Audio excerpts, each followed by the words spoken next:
Alright, the attic's clean. Clean the attic for the rodent contamination, dropping cleaning. It's been on this property about 4 hours. It smells good.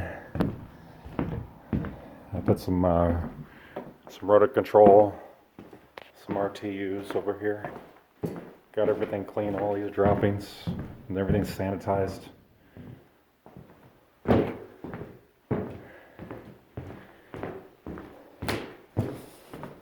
Deodorized, ready to certify. A lot of droppings were in here. And then up here, this wire here, I wired off the gable. You see the 1/4 inch wire? And I vacuumed everything up here in the loft area and sprayed. But I think we're ready to go.